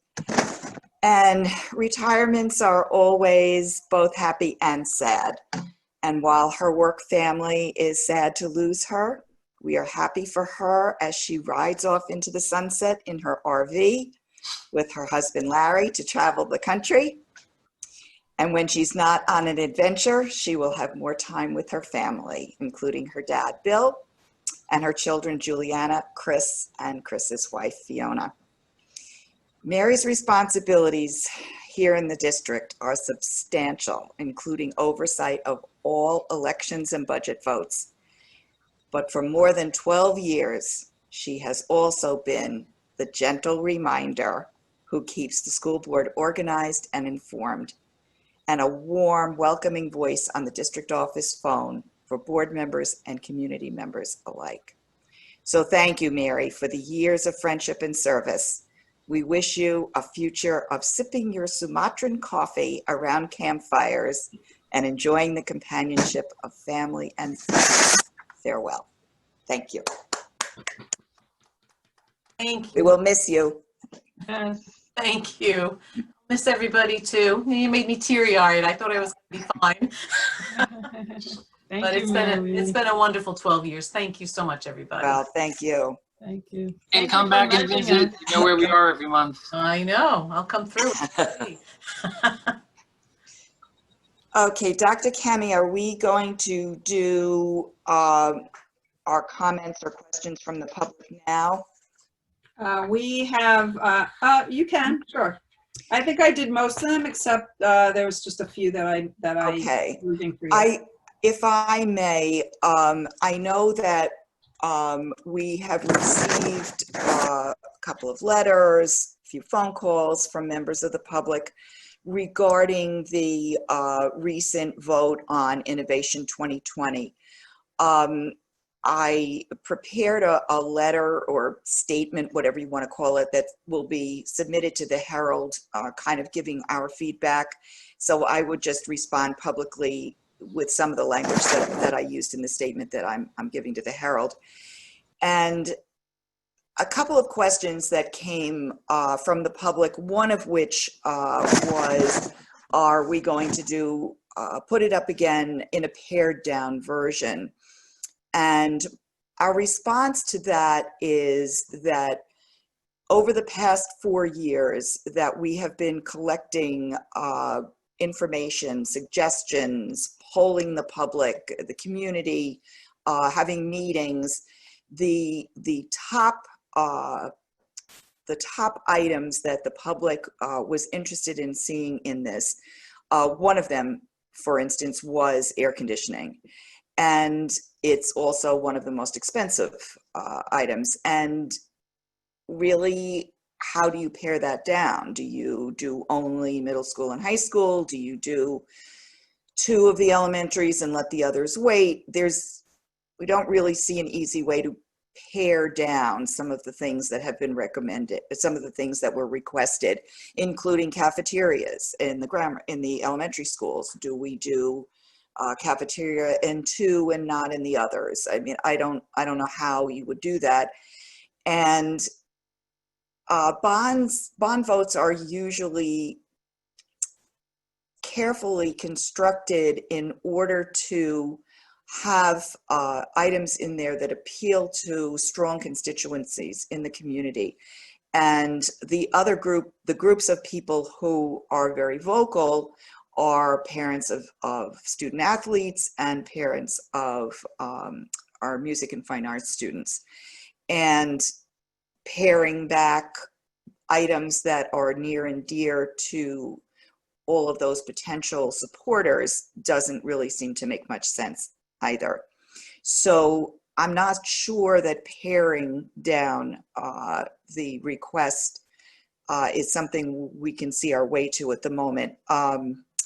In terms of putting the bond up again, I have to say that the turnout from supporters was really low. It was fewer than 900 yeses, which is discouraging to say the least. But I would say that votes are never the end of the conversation with the community. Certainly this could be the start of another dialogue. And we would have to look at a variety of things in order to consider having another vote. I think that it's now a partnership. It should have always been a partnership, but it certainly would need to be a partnership in which the community indicated some very strong commitment. So in any case, that's my response. I don't know what else to say about that. As far as other questions from the community, there has been a concern, and I'm sure you're hearing it everywhere, that teachers are terribly stressed, that students are missing the relationships that they had with their teachers, with each other, and how difficult this is. And I will just say that the members of the board and administration are very much aware that this is a problem, that this is something that's weighing on all of us. And I can tell you that in my meetings with representatives of other school districts on Long Island, I am hearing exactly the same thing. Sometimes it's discussed in the context of mental health or social emotional learning. Sometimes it's just about the sadness and anxiety of staff. So I would like to try to assure the community that we are very conscious that this is an issue, and we are really trying to find ways to connect students, teachers, and parents in a way that they feel part of that school community. We're working on it. I think that's the best I can say about that issue. So I would think we can move on, unless Dr. Kami, you had one, I think, one or two. Did you have something that you wanted to respond to? Yeah, so just two others. There was a question about fields being locked. I'm not under, and I have checked with our buildings and ground staff about our fields are open. People should not be on them, but our fields are open. When I say that, I mean for organized sports. So I'm not sure about the comment about some being locked. So I will get clarification on that. And then there was a question around our elementary students receiving small group instruction. What I can share is that, and really this kind of goes back to the auditing reports, one of the things that we did, and just to kind of recap where we were, July 13th, we received notification from the governor's office that we would get guidance from state education on July 16th about the reopening guidelines, which we did. That was a 150-page document. That was submitted on time at the end of July, the last day of July. August 7th, at the end of the day, we received notification from the governor's office that schools would be allowed to open. That was a Friday. So that Monday was when, and those of you who know this team know that we'd already been working on it. But we did not receive official notification that we were able to open until August 8th. At that time, the middle school schedule had been done, the high school schedule had been done, the elementary schedules were done. I, at some point about a week later, hosted a meeting with parents because in speaking with some of our parents, it became clear that we had a large enough number of parents who were uncomfortable with their students, with their children coming in to school. And so we opened up a survey. We had a very quick turnaround time. We received that information back, and based on that information, we were able to offer elementary schools full remote or full in-person. Again, 6-foot distancing, all of that needed to be taken into account. When we received the data, we were able to accommodate that. At the secondary level, we would not be able to have accommodated the 6-foot distancing if we had all of those kids in. And we're looking at those numbers now. But I think it's important to remember that the master schedule at the high school is a massive, massive undertaking that starts in the February timeframe, January timeframe, and is usually done in June, July. This is now the middle of August, and we have 2 weeks before we can open school. It wasn't possible to completely redo that master schedule.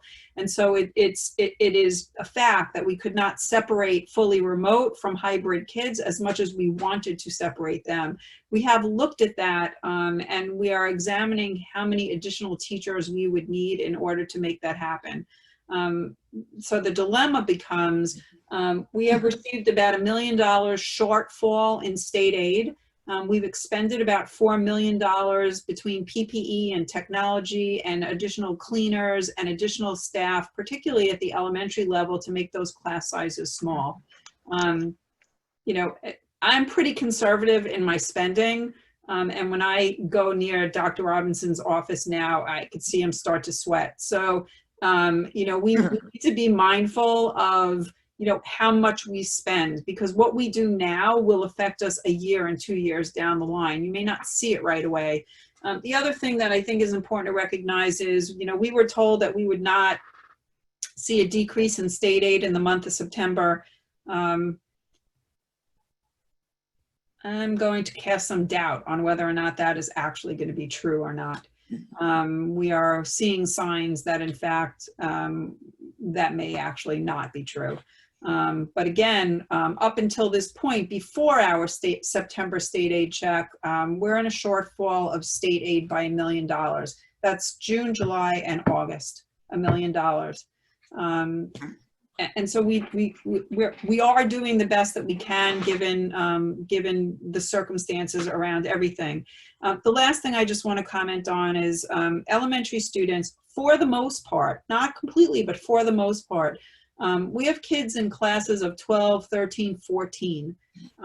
Those class sizes are small enough for small groups of kids to be given whatever AIS services are required inside of those classrooms. And, you know, the feedback from teachers, and again, with a few exceptions of some remote classes that are a little larger than we would like the remote classes to be, but still smaller than our in-person classes have historically been. We are working with those teachers, but those class sizes are, for the most part, are very small at the elementary level.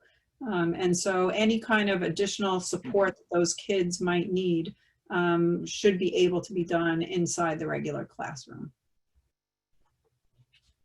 That's what I've got. Okay, thank you. We will proceed. Okay, the Board of Education approves the Personnel Actions Report dated October 14th, 2020, as amended, as detailed in the Friday mailing. So moved. Moved by Mrs. Reed, Seconded. seconded by Mr. Smith.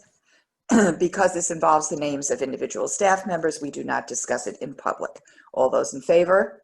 Aye. Aye. Opposed? Motion carries.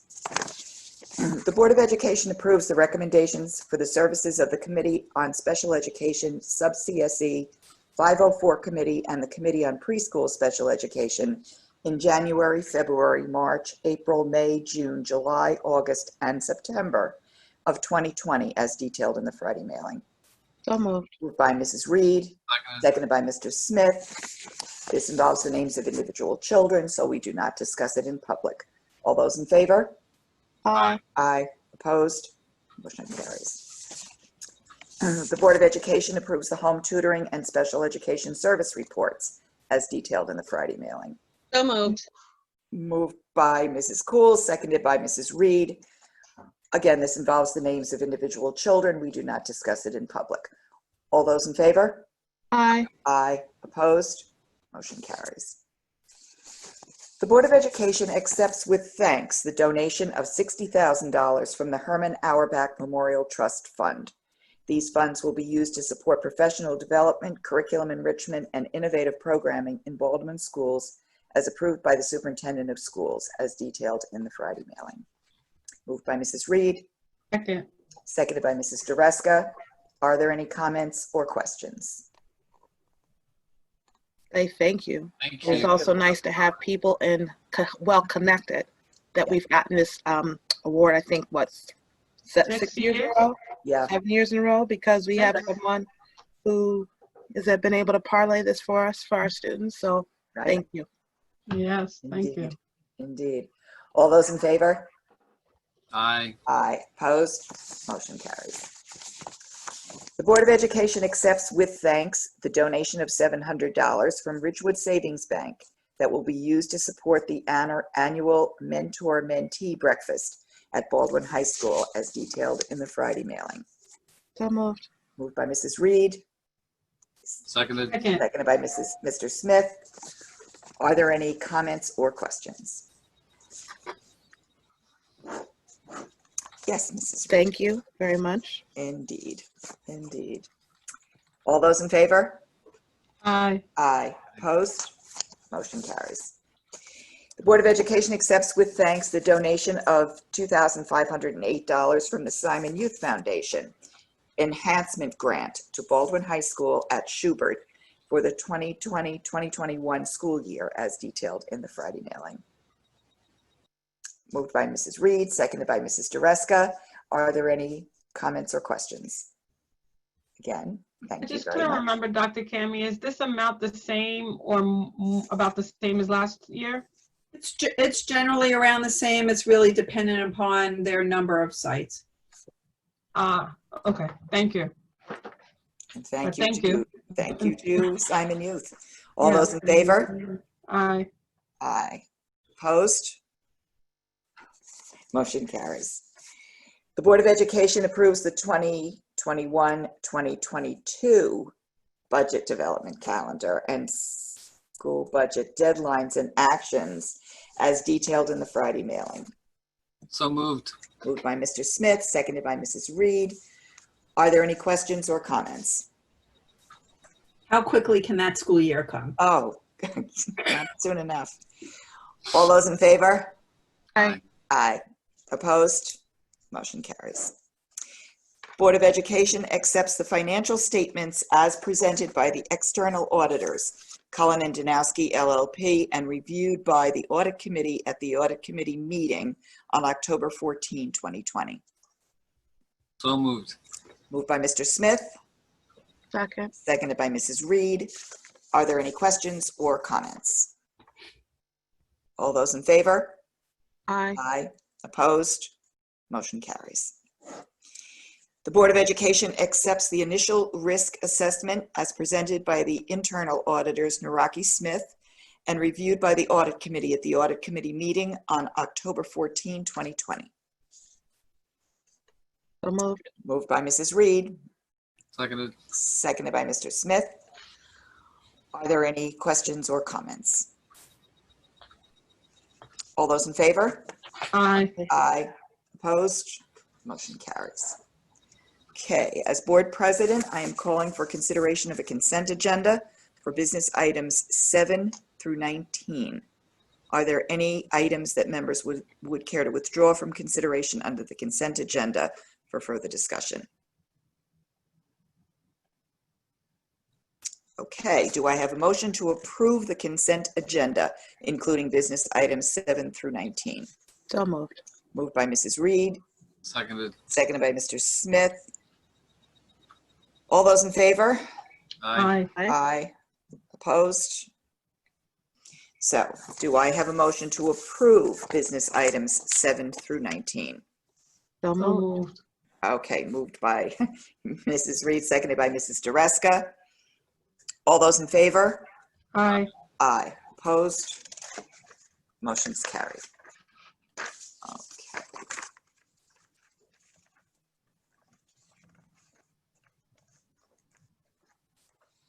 Okay, the Board of Education declares, use of facilities has been canceled until further notice. And this was an item that was tabled. The Board of Education takes from the table the following action item as detailed in the Friday mailing. Can I have a motion, please? So moved. Moved by Mrs. Dreska, seconded by Mrs. Reed. All those in favor? Aye. Aye. Opposed? Board of Education accepts with thanks a donation in the amount of $3,449 from Meadow School PTA to be used toward the purchase of playground equipment for Meadow Elementary School as detailed in the Friday mailing. So moved. Moved by Mr. Smith, seconded by Mrs. Reed. Are there any comments or questions? All those in favor? Aye. Aye. Opposed? Motion carries. Thank you very much, Meadow PTA. The Board of Education approves the district-wide safety plan as detailed in the Friday mailing. So moved. Moved by Mrs. Reed, Seconded. seconded by Mr. Smith. Are there any questions or comments? All those in favor? Aye. Aye. Opposed? Motion carries. The Board of Education accepts the following policy revision as detailed in the Friday mailing. This is policy 1900, parent and family engagement, the revision. So moved. Moved by Mr. Smith, seconded by Mrs. Reed. Are there comments or questions? All those in favor?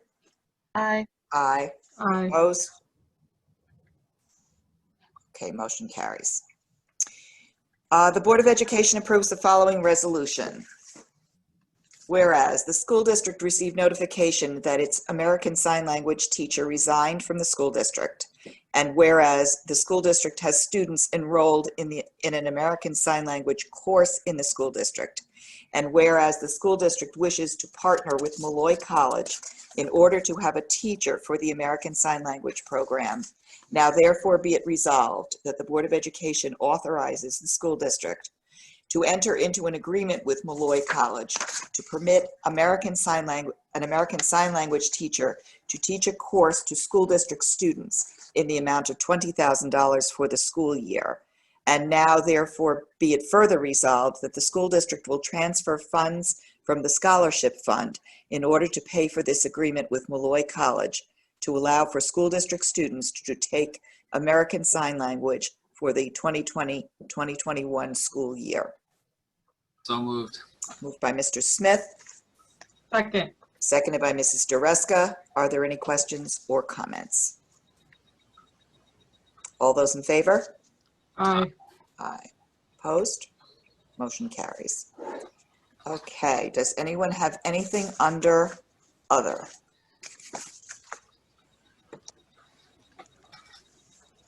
Okay, not seeing anything.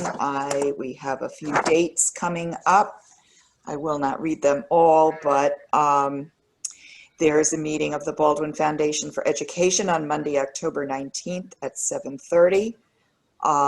There will be the National Honor Society induction ceremony virtually on Wednesday, October the 21st at 7 o'clock. Let's see. The members of the board have the New York State School Boards Association Convention, which will be virtual this year during the week of October 27th through the 31st. And school will be closed for staff on Tuesday, November 3rd. It will be a virtual learning day for students. Our next regularly scheduled meeting of the Board of Education will be on Wednesday, November 4th. We are scheduled for Steele School, and barring any problems with additional infections or anything else, we will aim to have that meeting in person. So, since that's the end of our regular business meeting, we can release our administrators if they would like to leave the meeting. The board is going to take some time to discuss the resolutions that will be voted on at the New York State School Boards Association conference at their business meeting. So we will be having that conversation going forward for the next few minutes. But everyone else, Pam, if you go home. Transfer the host to Annie or Tom, do either of you? Annie, if you can transfer the host to Annie. Annie or Tom, doesn't matter. Tom, did you want to? I just want to remind the board that currently there's still 24 attendees. So even though it feels like you're not in public, you're in public. And then I just want to encourage everyone, all 24 who are left, back up to 25, to make sure whatever you want to vote, make sure you get out and do your civic duty and vote. All right. Is it transferred, Pam? You're muted, Pam. I just reclaimed the host, so I'm going to transfer it now. Okay. You can make them co-host this way. Mr. Smith on his toes. What? Oh, you'll keep me on my toes. Great. There you go. All right, Dr. Gallo, Dr. Robinson, Mr. Mignella. All right, bye everybody. Mary. Good night. Pam. Good night, Mary. All right, thanks everybody. Good night, everyone. Good night. Good night, Pam. Good night. I'm trying.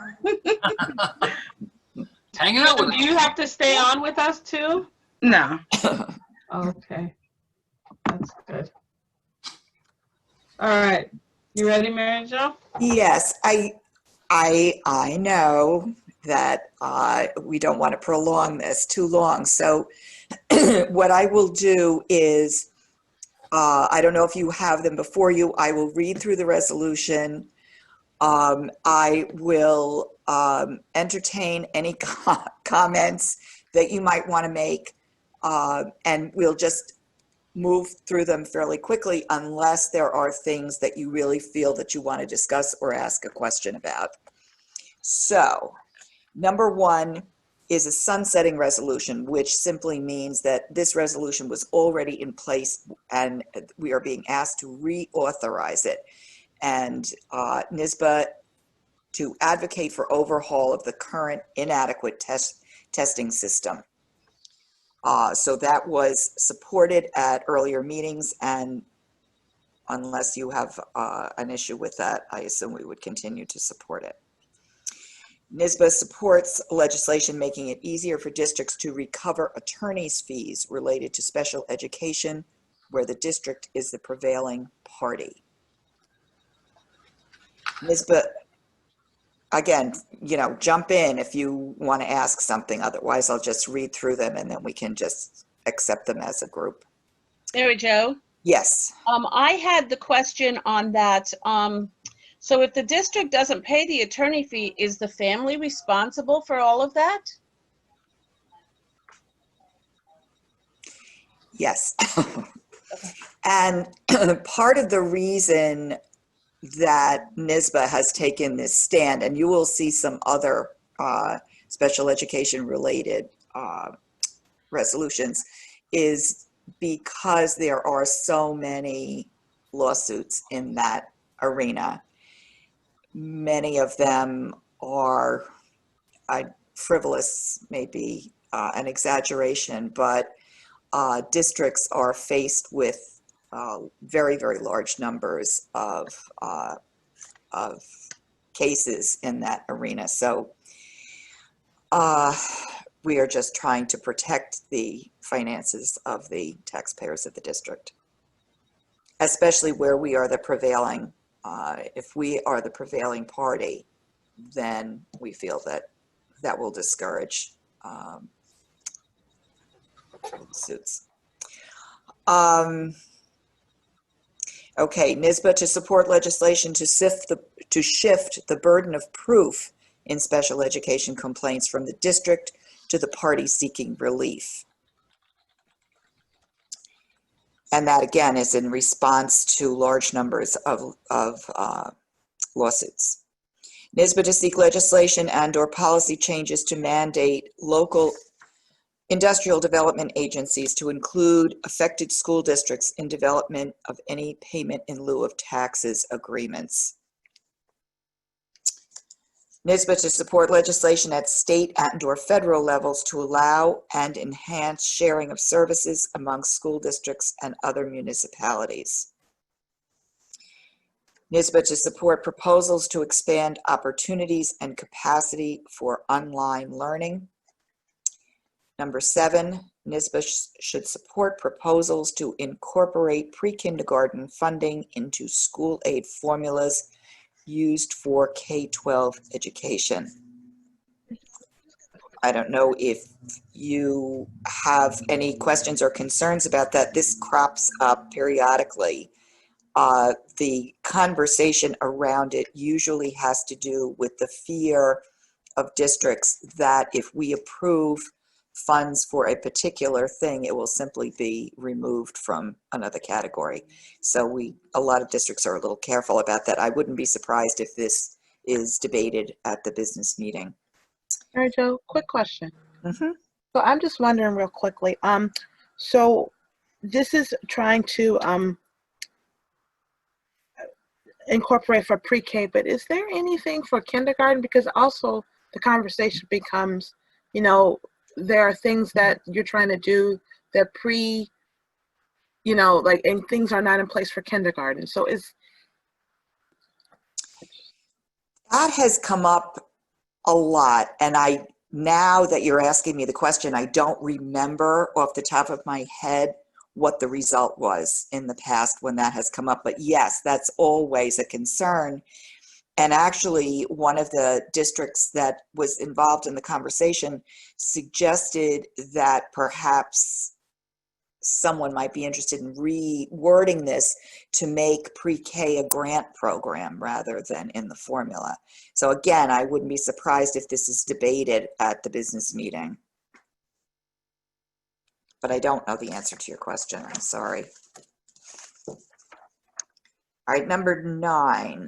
NYSBA should oppose proposals to expand mayoral control to school districts beyond New York City. 10, NYSBA to support proposals to regulate and restrict use of tobacco products among youth. NYSBA to seek legislative support to allow for more than one board member to simultaneously attend a New York State Office of State Comptroller Audit Exit Conference. There is a rule apparently through the Comptroller's office that only one member of the board can attend the Audit Exit Conference, and they're asking for more than one person to be able to go. Mary Jo? Yes. Is this something that any of us have even attended, or? No, not that I know of. No. These are strictly audits by the Comptroller's office, and I don't even remember when we had the last. I'm trying to think. The answer to your question is no. I don't remember any of us ever going, and I don't know why, except that I assume we would only go if we were disputing the findings. Okay. NYSBA to this is number 12. NYSBA to support legislation that makes it clear that public school districts are not responsible for assessing the substantial equivalency of education delivered in non-public schools. NYSBA to support legislation to authorize bi-directional communication between New York school districts and New York State immunization information systems to allow for efficient query and transfer of student immunization data.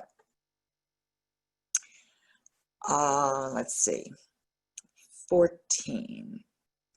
NYSBA to support legislation to enable the Commissioner of Education to declare alternate election arrangements where a disaster substantially interrupts a scheduled school board budget vote.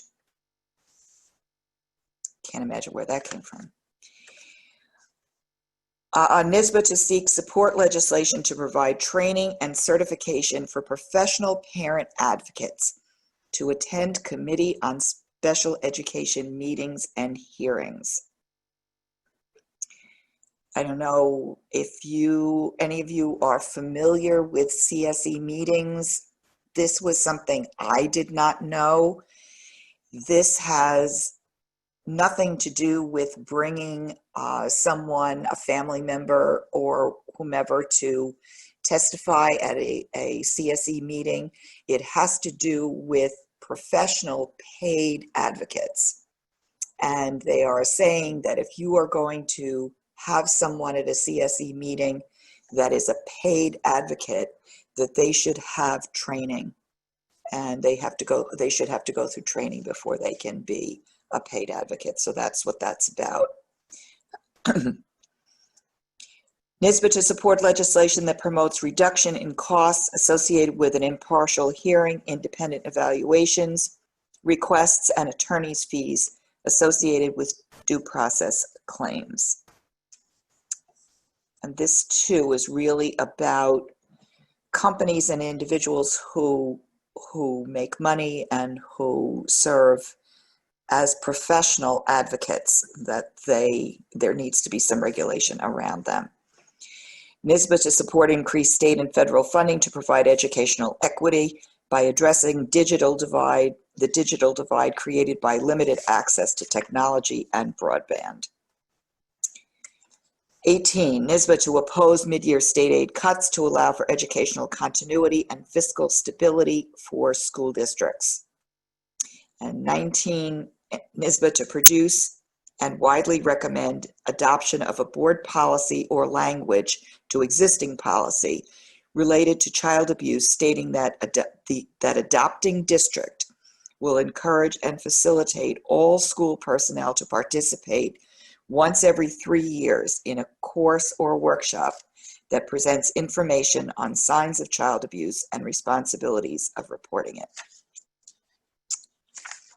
Okay. Is there any guidance that you want to give Tom, since he's the official delegate? Any disagreement on any of those? Okay. Having heard nothing, good night. It's another page, Mr. Smith. Oh, is this the ones that? These are the ones that were not recommended by the resolutions committee. And I will just go through those quickly. And if you have any disagreement or question, please feel free to ask. NYSBA to support proposed New York Health Act and any legislation at state or federal level that provides single-payer health care for all New Yorkers. NYSBA to support legislation requiring every child in New York State age 0 to 21 be covered for free under the Child Health Plus program. So wait, Mary Jo, these are all not being recommended? Correct. Why would things like that not be recommended? That seems like it. Because the feeling of the resolutions committee, and I will not be surprised if it's debated at the business meeting, that it's out of our lane. This is not the responsibility of school districts. These are wonderful language is the committee recognized the importance, as you do, Sue, of the proposed resolution, decided this was a national issue more appropriately addressed at the national level. But But there could be, I could see an argument for it would be like, yeah, but this directly impacts the educational experience of our children if they don't have access to healthcare. So, yeah, there's probably going to be a little debate. There's probably going to be some conversation around it, but there is lots of things on the plates of school districts. And I think the feeling was, at least by the resolutions committee, that this was something that was beyond our ability to impact. But I agree with Tom. I think it's likely that there will be some conversation about it. Question. 22, NISBA to support I'm sorry. So I'm this, Karen. I'm just asking. So would this be like free in terms of free to the child and the family? Who would incur the cost of providing this healthcare insurance? I think I don't think the school would incur any expense. Okay.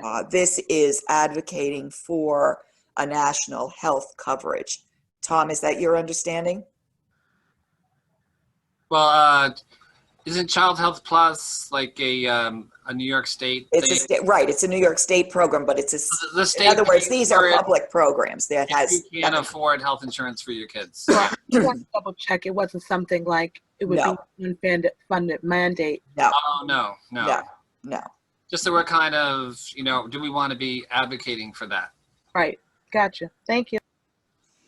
22, NISBA to support legislation requiring the state of New York to hold school districts harmless for employee and retiree health care increases that exceed the consumer price index. NISBA to support legislation that creates process for tenure review and renewal every 5 years throughout the career of all tenured public school employees. NISBA to seek legislative support eliminating initial public straw vote in the process for prospective merger or consolidation of school districts. NISBA to encourage laws, regulations, and policies that promote competition between BOCES when they provide non-instructional services to districts. NISBA to encourage laws, regulations, and policies that promote competition between BOCES when they provide non-instructional services to districts. NISBA to support legislation that would require mandated reporters to participate in periodic refresher course related to signs of child abuse, as well as the process and requirements reporting it. Okay, if you have copies of the rationales for the decisions made by the resolutions committee, you can check them. Yes, and I have an extra copy if anybody wants one, but that's it. We usually, what we have done in the past is we take a vote. We have the choice that we can decide to either support or reject all of these and send Mr. Smith to the vote with a mandate that he carries forward our wishes, or we can agree to send him what they call unbound, which allows him to make a judgment call at the time of the business meeting, especially depending on whether there are amendments to the different resolutions. I'll text you guys. Send me unbound. You can trust me. I'll keep you involved. I'll keep you up on what's going on. What we supposed, we're going to do that now, or were we supposed to do that before? We can do that now. Okay. So somebody make a motion. I moved to Mr. Smith unbound to the New York. Okay. Second? Second, Mrs. Dreska. Thank you. All those in favor? Aye. Aye. You're unbound. Free. But seriously, and I've heard the concerns, and Sue was making a good point about the Child Health Plus. Maybe it doesn't hurt for us to we advocate against vaping. Maybe we should be advocating for health insurance for all kids. So I could see how we might feel that way. So it'll be interesting to see what the two sides of the discussion are. Can we participate in the meeting if we're not registered? You can observe it. That's what I mean. I'm sorry. You Observe can it. observe it. You cannot They vote. observe it if they haven't registered though. Like If I last haven't registered, that's what I was asking. Then that was my point. I would say this is not a bad year to just go ahead and register because you could participate when the conference is going on, but then everything's taped and you could watch if you Watch miss it later. You have until December 31st to watch all the sessions. That was your point. I can have access to all of the It's the most flexible conference you're ever going to attend. You know, you can see every interesting seminar that they offer. A good point. And you got 2 months to do it. All right, good point, Mr. Smith. You know, when I wake up at 3 o'clock in the morning with insomnia, I'm going to catch up on this. Not for me. I'm good. Okay. All right. Then can I have a motion to adjourn? So moved. Thank you, Mrs. Reed, seconded by Mrs. Cools. All those in favor? Aye.